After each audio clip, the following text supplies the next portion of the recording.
Hello dear students, welcome to Lit Treasure. The topic that we are going to study today is University Wits कि BA final का unit 2 का बहुत important topic है wits. तो आज हम university wits में क्या क्या पढ़ने वाले हैं। So first of all we are going to know about the meaning of University Wits and why they are called so। ये नाम क्यों दिया गया। Then we are going to study about who are the people they are known as university wits for what reason। ऐसे कौन से लोग थे जिनको university wits कहा गया और वो।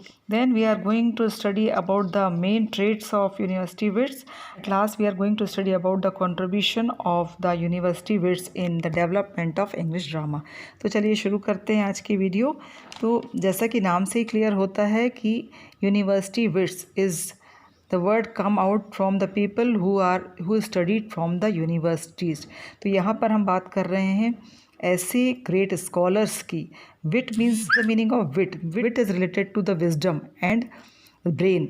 those people who are brainy, who are very much brilliant in जो कि अपनी फील्ड में brilliantly परफॉर्म करते हैं। those people who are known as scholars जो कि बुद्धिजीवी होते हैं। they are having a higher level of education। तो ऐसे लोग कहलाते हैं witty people। So I think the meaning is clear। University wits means the people, the dramatists especially, who were studied in great university like Oxford and Cambridge, and they were the scholars। They are known for their brilliance in the field of English literature। में हम ये जो समय है वो था 16th century का। इसका मतलब two dramatists name are very much famous in the field of English literature। They are Thomas Marlowe and Shakespeare, but their time is different. यदि हम शेक्सपियर की बात करें तो उनने जो है इंग्लिश ड्रामा को बहुत सारे ऐसे ड्रामास दिए हैं, ट्रेजेडी ड्रामास, कॉमेडी ड्रामास। लेकिन ये Shakespeare comes after these university wits people, और इनका ही जो डीप इम्पैक्ट है वो शेक्सपियर के ड्रामाज में कहीं देखने को मिलता है। तो ये 16 end of it is the time we are talking is about end of the 16th century। अब यदि हम देखते हैं who are these people known as university wits, तो उनके सबसे पहले नेम देख लेते हैं। नेम क्योंकि हमने ये रीज़न तो जान लिया कि उनको यूनिवर्सिटी विट्स क्यों कहा जाता था कि ये जो सारे जो हैं इनमें से कुछ थे जो कि ऑक्सफोर्ड यूनिवर्सिटी से जिन्होंने अपनी एजुकेशन कंप्लीट की थी, and some of them they studied in Cambridge university. Only one of them was not the student of these two university, but his name is also taken as University Wits। They all were belonging to the same group of writers and they are known people who laid down the foundation of English literature। मतलब बहुत बड़ा credit इनको जाता है कि English literature का जो drama का जो फाउंडेशन है, जो बेस है, इनने तैयार किया। और John Lyly, George Peele, Robert Greene, Christopher Marlowe, Thomas Kyd, Thomas Nash, Thomas Lodge। So these are the people known as university wits। So why the credit is of development of English drama given to them? इन लोगों को क्यों English drama के development का name दिया गया? तो इसके पहले हम सबसे पहले देखते हैं कि ड्रामा की जो प्रीवियस सिचुएशन थी, because after that we have seen a big change in the field of drama. और उसके बाद शेक्सपियर आए। शेक्सपियर ने बहुत बड़े बड़े ड्रामाज लोगों को दिए और उनको भी कहा जाता है कि उन पर जो इम्पैक्ट था वो ये यूनिवर्सिटी विट्स का था। तो इसके पहले यदि हम देखते हैं, उसके पहले का सिनेरियो देखते हैं, तो at that time drama was facing the different situations. तो इसके जो पहले के ड्रामा थे उसकी यदि हम बात करते हैं, that time the drama was following two traditions. So we can divide the dramas which were known as the narrative dramas which were following the old traditions, and it was also known as comedy drama। These were the dramas, they were following all rules and regulation of Roman and Greek drama. ये सारे rules और regulation तो follow कर रही थी जो पुराने जो ड्रामा थे, but they were lacking somewhere in interest. ये ड्रामा जो थे पुरानी टेक्निक बेस्ड थे, पुरानी थीम बेस्ड थे, लेकिन इनमें कहीं एक एनर्जी लेवल जो थी वो कम थी, और जो इंटरेस्ट क्रिएटिंग थिंग्स थी वो कहीं उसमें लैकिंग थी, उसकी कमी थी। On the other hand if we talk about the drama of later period, they were also interesting and having the artistic texture, but they were lacking the discipline and the technique of the previous drama. तो ये दोनों drama, ये जो दो तरह के drama थे, देखे गए और इसके बाद ही यूनिवर्सिटी विट्स का कंट्रीब्यूशन देखा जा सकता है कि उन्होंने ड्रामा में किस तरह से डेवलपमेंट किया और किस तरह से नई चीज़ों को चेंज करके ड्रामा को और अधिक इनोवेटिव बनाया। And it was related to the relevant conditions of that time. और ड्रामा में उसके बाद बहुत सारे वेरिएशंस देखे गए। So this was the condition before the university wits all came to writing. Thomas Lyly, who is known as the leader of university wits. लेकिन यदि हम सही मायने में देखें कि ज़्यादा इम्पैक्ट या इन्फ्लुएंस किस ड्रामेटिस्ट का है, तो the name is Christopher Marlowe, actually who is known as the shining star of among all these university wits, and the credit goes him to give a new impact to the drama that was even followed by the Shakespeare। मतलब Shakespeare ने भी आगे चल कर के इनकी जो drama के फीचर्स थे उनको फॉलो किया। After that if we see how they can be divided according to their universities, so we can say Thomas Lily, Thomas Lodge and Thomas Green and Peel, these all were studied in Oxford University, where others were studied from Cambridge University. Only one name that is mentioned separately, and his name was Thomas Kidd, who studied in Merchant Taylor's School. ये सारे जो dramatist थे इन्होंने they have made the way for the dramatists who came after the end of the 16th century, and they were the famous dramatist of Elizabethan age। Elizabethan age में जो new dramatist आए renaissance period के बाद, जो बहुत सारे changes देखे गए, डेवलपमेंट देखे गए, वो जो शेक्सपियर जैसे ड्रामेटिस्ट ने उसको फॉलो किया, ये उनके लिए एक एग्जाम्पल इन्होंने सेट किया। That we come to the very important point that is about the main characteristics of university wit. चूँकि एक नाम से इनको टाइटल्ड कर दिया गया है, तो इससे क्लियर हो जाता है कि they were having some common features, क्योंकि हम किसी को एक सेम नाम से सेम टाइटल से तभी आइडेंटिफाई करते हैं जब उनमें कुछ कॉमन फीचर्स हों या उनमें कुछ सिमिलरिटी हो, समानताएं हों। तो why these people all grouped together, इनको एक साथ नाम किया गया और उसकी चीफ ट्रेट्स क्या थी। तो now we will see one by one what they all were belonging to the same group, and it was a group of all young dramatist who wrote and performed in London towards end of the 16th century. इन्होंने जो drama को जो development किया, ये mainly जो stage purpose था, ये theatre में परफॉर्म किए जाते थे। They are mainly to perform. They all were witty students, जैसा कि मैंने कहा कि witty word come from wisdom and from brilliance. तो ये अपनी फील्ड के मास्टर्स थे और they were the witty people, that's why they are known as the university wits. They were more और less acquainted with each other. यदि हम ये कहें कि ये एक ही ग्रुप को बिलोंग करते थे, एक दूसरे से बहुत एक्वेंटेड थे, या इन्होंने एक नोइंगली एक कॉमन फीचर्स डेवलप किया था, तो नहीं, ये अलग अलग, they were not very much well acquainted with each other.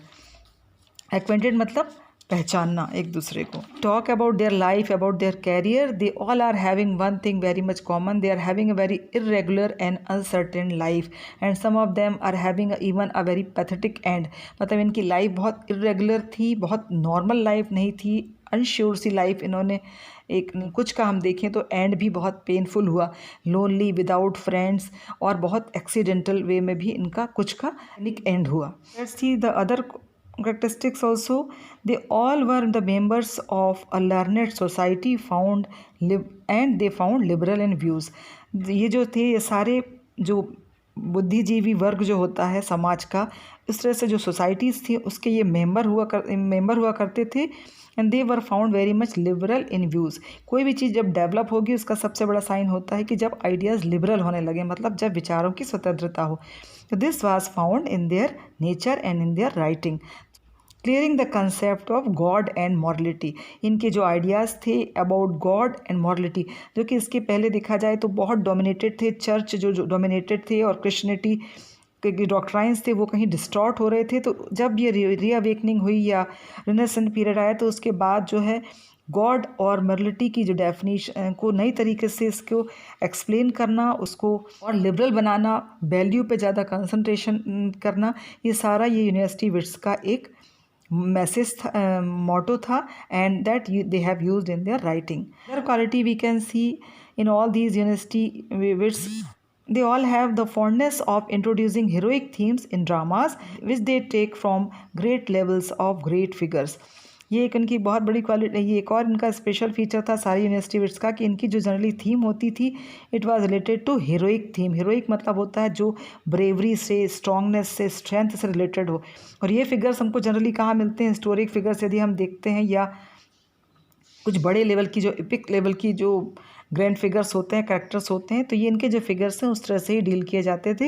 And they were introducing the heroic things mostly. They all are having a stormy career. As I told you, their life was not very much sure and secured. They have faced the storms in their career as well as their life. They led a irregular life. उनकी जो life थी it was full of tragedies. It was sometimes painful also. दुखद अंत भी हुआ और उनका जो कैरियर था वो भी बहुत स्टॉमी रहा। तो ये भी सारे यूनिवर्सिटी विट्स में कहीं ना कहीं एक सिमिलरिटीज़ मिलती है। All of them closely associated with the theatre. This is also a common feature among all the university wit. जो कि ये सारे जो लोग लिखते थे इनका जो मेन पर्पस था, they were working for the theatres, और उनका जो and they were very much closely associated with the theatres. All were very well educated people. जैसा कि scholars उन्हीं को माना जाता है जिनके स्टडीज़ का लेवल बहुत हायर होता है, जिनकी थिंकिंग लेवल बहुत हाई होती है। तो they all were belonging to, they all studied in higher university and so that they were very well educated and groomed people. Their dramas paved the way for the Shakespearean time. यदि हम कहें तो ये university wits की जो way of writing थी, उनके जो लिबरल व्यूज़ थे वो आगे चल कर के फॉलो किए गए और इन्होंने और एक ग्रेट इम्पैक्ट दिखा आगे के ड्रामेटिस्ट में, स्पेशली यदि हम देखते हैं शेक्सपियर के ड्रामास।